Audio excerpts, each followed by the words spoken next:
Milano, bancomat fatti esplodere e auto di lusso rubate, sgominata banda di nomadi. La Polizia di Stato, coordinata dalla Procura della Repubblica di Milano, ha eseguito un'ordinanza di custodia cautelare in carcere nei confronti di 5 rapinatori, prevalentemente risidenti nel campo nomadi di via Martirano e di via della Chiesa Rossa. I rapinatori, attualmente domiciliati nelle province di Milano, Pavia e Bergamo, sono stati raggiunti dalle ordinanze emesse rispettivamente dal Tribunale di Milano.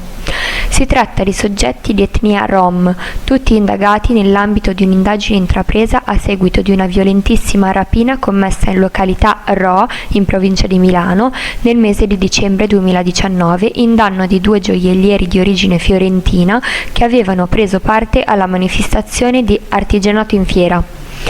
Le indagini condotte dalla squadra mobile di Milano hanno consentito di ricostruire l'esistenza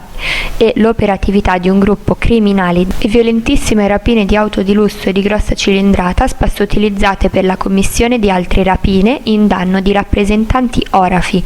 nonché per perpetrare assalti agli sportelli bancomat di diversi istituti bancari dell'Interland milanese, ricorrendo alla tecnica dell'esplosione con acetilene. I protocolli anti-Covid messi in atto dall'ATS Valpadana in collaborazione con medici di base, medici del lavoro e aziende hanno permesso di soffocare 6 focolai prima ancora che si propagassero.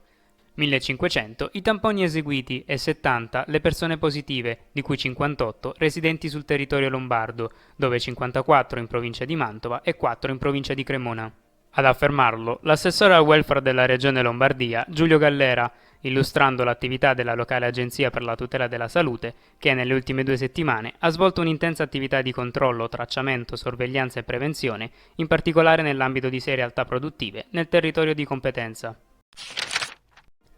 Pubblicato sul sito del Comune di Milano, il bando per accedere ai contributi destinati ai privati che vogliono sostituire o acquistare nuovi veicoli a basso impatto ambientale. Gli incentivi sono destinati ai cittadini residenti a Milano maggiorenni e per la prima volta senza limitazioni ISEE, in modo da permettere a tutti di accedervi. Fra le altre novità inserite nel nuovo bando, la possibilità per i privati di ottenere un contributo fino a 1.800 euro per l'acquisto di scooter elettrico e 1.500 per bici o cargo bike a pedalata assistita o a trazione elettrica, senza obbligo di rottamazione.